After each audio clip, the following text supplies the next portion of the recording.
प्लासी की लड़ाई 23 जून सन 1757 को रॉबर्ट क्लाइव के नेतृत्व में बंगाल के नवाब और उनके फ्रांसीसी सहयोगियों पर ब्रिटिश ईस्ट इंडिया कंपनी की निर्णायक जीत थी। जीत मीर जाफर के दल बदल से संभव हुई, जो नवाब सिराजुद्दौला के सेनापति थे।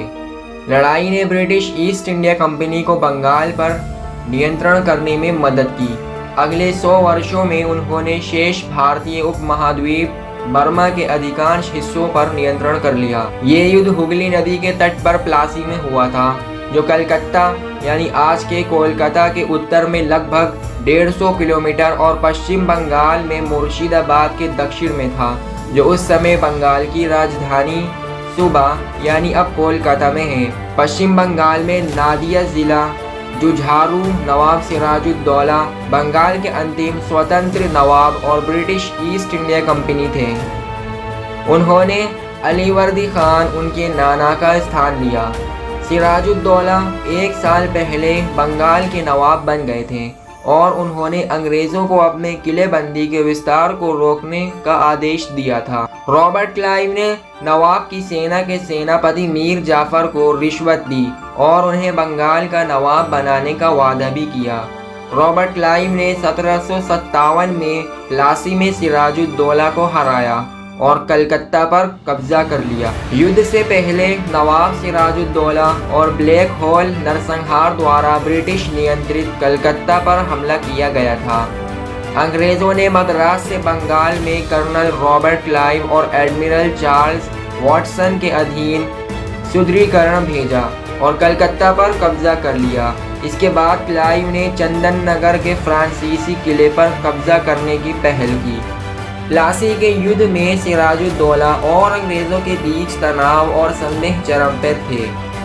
लड़ाई 7 साल के युद्ध यानी 1756-1763 के दौरान छेड़ी गई थी और उनकी यूरोपीय प्रतिद्वंदिता के आईने में फ्रेंच ईस्ट इंडिया कंपनी ने अंग्रेजों के खिलाफ लड़ने के लिए एक छोटी टुकड़ी भेजी। सिराजुद्दौला के पास संख्यात्मक रूप से बेहतर ताकत थी और उन्होंने प्लासी में अपना पक्ष रखा। अधिक संख्या में होने से चिंतित अंग्रेजों ने सिराजुद्दौला के पदावनत सेना प्रमुख मीर जाफर के साथ यार लुत्फ खान, जगत सेठ, मेहताब चंद और स्वरूप चंद, उमी चंद और राय दुर्लभ के साथ एक साजिश रची। मीर जाफर, राय दुर्लभ और यार लुत्फ खान ने युद्ध के मैदान के पास अपने सैनिकों को इकट्ठा किया, लेकिन वास्तव में युद्ध में शामिल होने के लिए कोई कदम नहीं उठाया।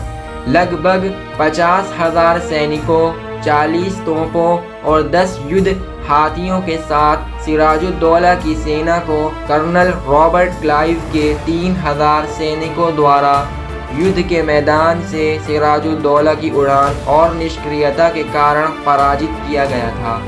साजिशकर्ता लड़ाई लगभग 11 घंटे में समाप्त हुई।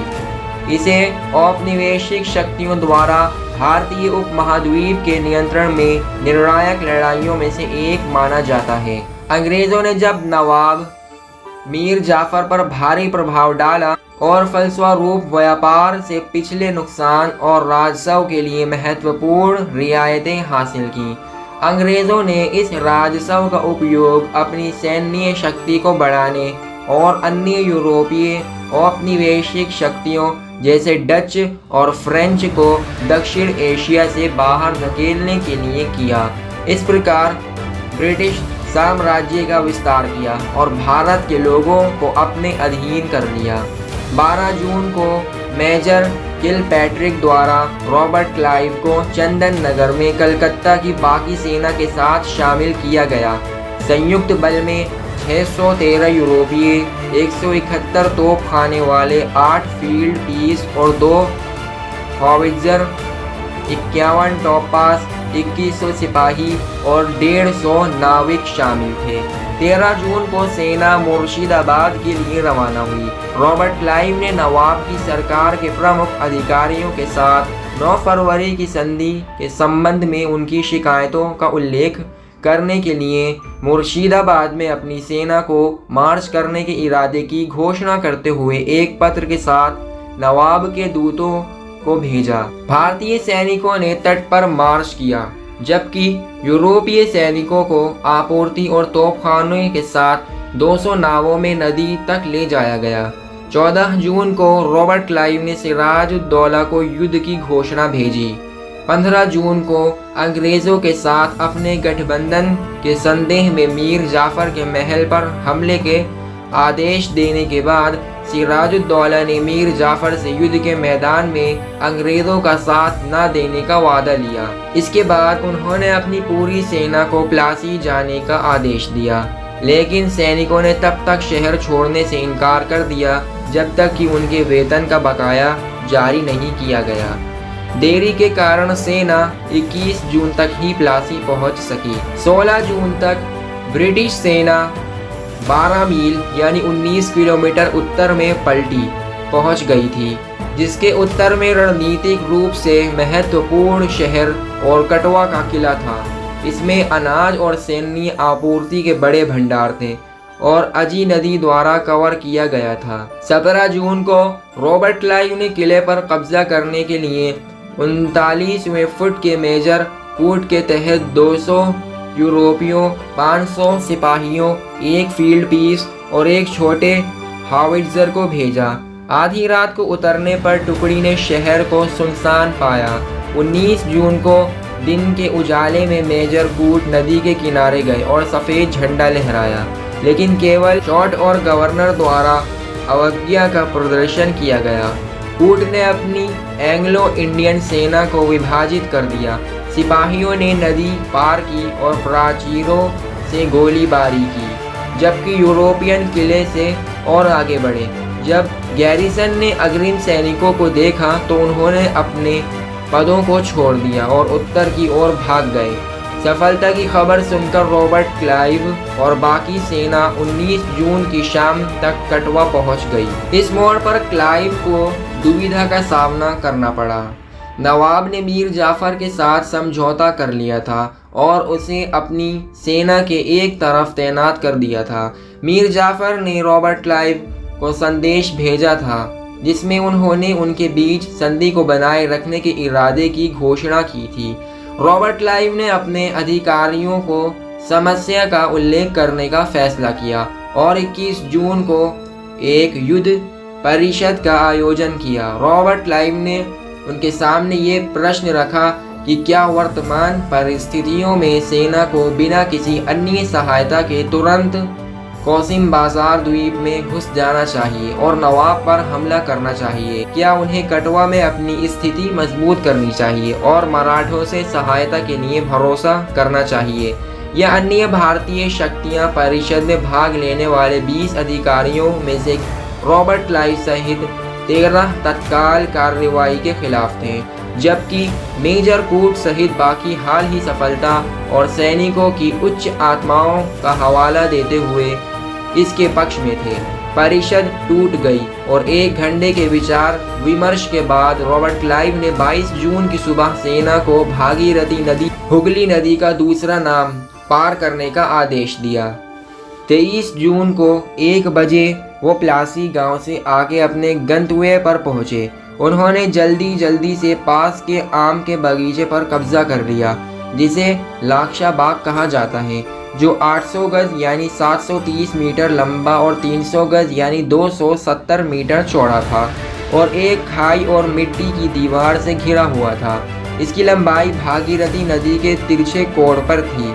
नदी के तट पर ग्रोव के उत्तर में थोड़ा सा एक शिकार लॉज खड़ा था, जो एक चिनाई वाली दीवार से घिरा हुआ था, जहां रॉबर्ट क्लाइव ने अपने क्वार्टर लिया था। वो उपवन नवाब की खाइयों से लगभग 1 मील की दूरी पर था। रॉबर्ट क्लाइव से 26 घंटे पहले नवाब की सेना ठिकाने पर आ चुकी थी। जीन लॉ के तहत एक फ्रांसीसी टुकड़ी 2 दिनों में प्लासी पहुंचेगी। उनकी सेना 200 गज तक नदी के समकोण पर चलने वाली मिट्टी की खाइयों के पीछे पड़ी रही और फिर 3 मील यानी 4.8 किलोमीटर के लिए उत्तर पूर्वी दिशा की ओर मुड़ गई। खाई के साथ इस मोड़ पर तोप द्वारा घुड़सवार एक रेडाउट था। रेडाउट से 270 मीटर पूर्व में पेड़ों से ढकी एक छोटी सी पहाड़ी थी। ब्रिटिश पोजीशन की ओर 730 मीटर एक छोटा टैंक था और 100 गज आगे दक्षिण में एक बड़ा टैंक था। दोनों मिट्टी के एक बड़े टीले से घिरे हुए थे। 23 जून को भोर में नवाब की सेना अपने शिविर से निकली और ग्रोव की ओर बढ़ने लगी। उनकी सेना में सभी प्रकार की 30,000 पैदल सेना शामिल थी, जो माचिस, तलवार, बाइक और रॉकेट से लैस थी, और 20,000 घुड़सवार तलवार या लंबे भाले से लैस 300 तोपों से घिरे हुए थे, जिनमें ज़्यादातर 32, 24 और 18 पाउंडर थे। सेना में डिसेंट फ्रेंड्स के तहत लगभग 50 फ्रांसीसी तोपखानों की टुकड़ी भी शामिल थी, जो अपने स्वयं के क्षेत्र के टुकड़ों को निर्देशित कर रहे थे। फ्रेंच ने ग्रोव के 1 मील के भीतर 2 बड़े टुकड़ों द्वारा उन्नत 4 हल्के टुकड़ों के साथ बड़े टैंक में स्थिति संभाली। उनके पीछे नवाब के वफादार सेनापति मीर मदन खान और दीवान मोहन लाल की कमान में 5,000 घुड़सवार और 7,000 पैदल सेना थी। 45,000 की संख्या वाली शेष सेना ने छोटी पहाड़ी से ग्रोव के दक्षिणी कोण के पूर्व में 730 मीटर की स्थिति में एक चाप का गठन किया, जिससे क्लाइव की उपेक्षाकृत छोटी सेना को घेरने का खतरा था। उनकी सेना के दाहिने हाथ की कमान राय दुर्लभ के पास थी, केंद्र की कमान यार लुत्फ खान के पास थी और बाएं हाथ की कमान अंग्रेजों के सबसे करीब मीर जाफर के पास थी। रॉबर्ट क्लाइव ने मीर जाफर से खबर की उम्मीद करते हुए शिकार लॉज की छत से सामने आने वाली स्थिति को देखा।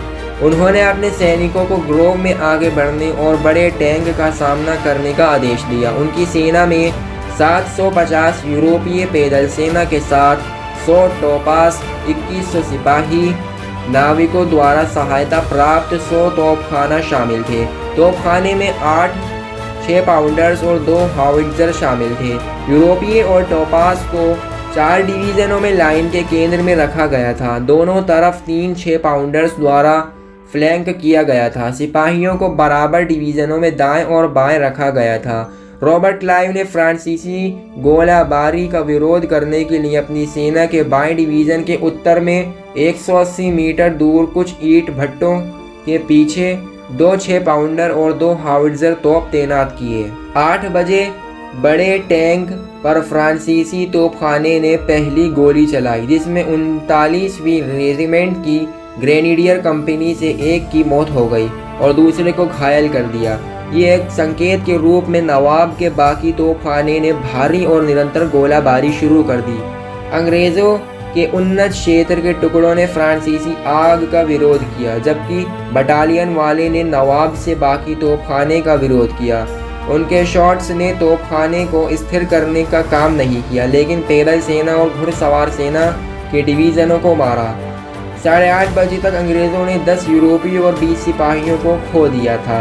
उन्नत तोपखाने को ईंट भट्टों पर छोड़कर रॉबर्ट क्लाइव ने सेना को ग्रोव के सापेक्ष आश्रय में वापस जाने का आदेश दिया। तटबंध की सुरक्षा के कारण अंग्रेज़ों के मारे जाने की दर से काफ़ी कमी आई। 23 जून की शाम को रॉबर्ट क्लाइव को मीर जाफर का पत्र मिला, जिसमें उनसे मिलने के लिए कहा गया था। रॉबर्ट क्लाइव ने उत्तर दिया कि वो अगली सुबह दाऊदपुर में मीर जाफर से मिलेंगे। जब मीर जाफर सुबह दाऊदपुर स्थित ब्रिटिश छावनी में पहुंचे तो रॉबर्ट क्लाइव ने उन्हें गले लगाकर बंगाल, बिहार और उड़ीसा के नवाब के रूप में सलामी दी। फिर उन्होंने मीर जाफर को सिराज के भागने और उनके खजाने की लूट को रोकने के लिए मुर्शिदाबाद जाने की सलाह दी। 24 जून की शाम को मीर जाफर अपने सैनिकों के साथ मुर्शिदाबाद पहुंचे। अपने जीवन पर संभावित प्रयास की अफवाहों के मद्देनजर रॉबर्ट क्लाइव 29 जून को 200 यूरोपीय सैनिकों और 300 सिपाहियों के एक गार्ड के साथ मुर्शिदाबाद पहुंचे। रॉबर्ट क्लाइव को नवाब के महल में ले जाया गया, जहां मीर जाफर और उनके अधिकारियों ने उनका स्वागत किया। रॉबर्ट क्लाइव ने मीर जाफर को सिंहासन पर बिठाया और नवाब के रूप में उनकी स्थिति को स्वीकार करते हुए उन्हें सोने के रुपयों की एक थाली भेंट की।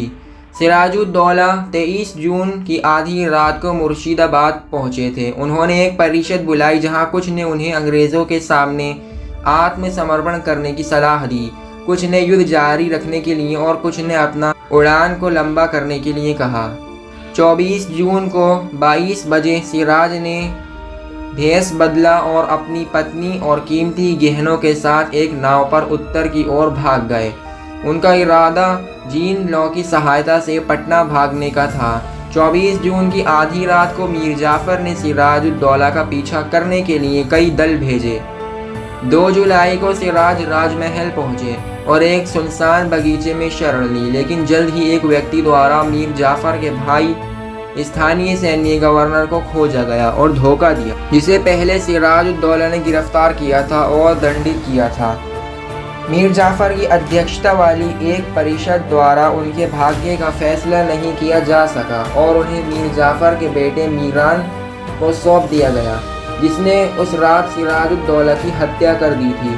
उनके अवशेषों को अगली सुबह मुर्शिदाबाद की सड़कों पर परेड किया गया और अलीवर्दी खान की कब्र पर दफनाया गया। अंग्रेजों और मीर जाफर के बीच की गई संधि के अनुसार अंग्रेजों ने मराठा खाई के भीतर की सारी जमीन और उससे आगे 600 गज और कलकत्ता और समुद्र के बीच की सारी जमीन की जमींदारी हासिल कर ली। सन 1717 के फरमान की पुष्टि करने के अलावा संधि में अंग्रेजों को उनके नुकसान के लिए 2 करोड़ 2 लाख रुपए के नौसेना, स्क्वाड्रन सेना और समिति को दान सहित बहाली की भी आवश्यकता थी। हालांकि चूंकि सिराजुद्दौला की संपत्ति उम्मीद से बहुत कम साबित हुई, इसलिए 29 जून को सेठों और राय दुर्लभ के साथ आयोजित एक परिषद ने फैसला किया कि राशि का आधा तुरंत भुगतान किया जाना था। 2/3 सिक्का और गहनों और अन्य कीमती सामानों में 1/3 जैसे ही परिषद समाप्त हुई। ओमी चंद को ये पता चला कि उन्हें संधि के संबंध में कुछ भी नहीं मिलेगा, जिसे सुनकर वो पागल हो गए। प्लासी के युद्ध के परिणाम स्वरूप फ्रांसीसी अब बंगाल में एक महत्वपूर्ण ताकत नहीं रह गए थे। 1759 में अंग्रेजों ने मसूलीपट्टनम में एक बड़े फ्रांसीसी गैरिसन को हराकर उत्तरी सरकार को सुरक्षित कर लिया। 1759 तक मीर जाफर ने महसूस किया कि अंग्रेजों के अधीनस्थ के रूप में उनकी स्थिति को बर्दाश्त नहीं किया जा सकता। उन्होंने डचों को अंग्रेजों के खिलाफ आगे बढ़ने और उन्हें बंगाल से खदेड़ने के लिए प्रोत्साहित करना शुरू कर दिया। 1759 के अंत में डचों ने 7 बड़े जहाज़ों और 1400 लोगों को जावा से बंगाल में चिंसुरा के अपने बंगाल समझौते को मजबूत करने के बहाने भेजा। भले ही ब्रिटेन और हॉलैंड आधिकारिक रूप से युद्ध में नहीं थे, हालांकि रॉबर्ट क्लाइव ने भूमि और समुद्र द्वारा तत्काल आक्रामक अभियान शुरू किया और 25 नवंबर 1759 को चिंसुरा की लड़ाई में बहुत बड़ी डच सेना को हरा दिया। अंग्रेजों ने तब मीर जाफर को हटा दिया और मीर कासिम को बंगाल के नवाब के रूप में स्थापित किया। अंग्रेज अब बंगाल में सर्वोपरि यूरोपीय शक्ति थे। जब रॉबर्ट क्लाइव बीमार स्वास्थ्य के कारण इंग्लैंड लौटे तो उन्हें प्लासी के बैरन क्लाइव के रूप में एक आयरिश सहकर्मी से पुरस्कृत किया गया और ब्रिटिश हाउस ऑफ कॉमन्स में एक सीट भी प्राप्त की। दक्कन और हैदराबाद के क्षेत्रों जैसे अरकोट, वांडेवाश, तंजौर और कड्डालोर में संघर्ष जारी रहा, जिसकी परिणति 1761 में हुई, जब कर्नल आयरे कूटे ने पौंडीचेरी में हैदर अली खान द्वारा समर्थित डी लेली के नेतृत्व में एक फ्रांसीसी सेना को हराया। फ्रांसीसियों को 1763 में पेरिस की संधि के माध्यम से पौंडीचेरी लौटा दिया गया, लेकिन उन्होंने फिर कभी भारत में अपना पूर्व कद हासिल नहीं किया। वास्तव में ब्रिटिश बाद के वर्षों में उपमहाद्वीप के शासकों के रूप में उभरेंगे। प्लासी की लड़ाई और इसके परिणाम स्वरूप ब्रिटिश ईस्ट इंडिया कंपनी की जीत ने भारत के विभिन्न राज्यों में उनके द्वारा स्थापित कठपुतली सरकारों का नेतृत्व किया। दोस्तों, इसी में की नॉलेजेबल वीडियोस देखने के लिए हमारे चैनल फैक्ट नॉलेज वर्ल्ड को सब्सक्राइब करें, ताकि हमारे न्यू वीडियोस का नोटिफिकेशन आपको टाइम पर मिल सके। दोस्तों, मिलते हैं एक और न्यू वीडियो में, तब तक के लिए बाय।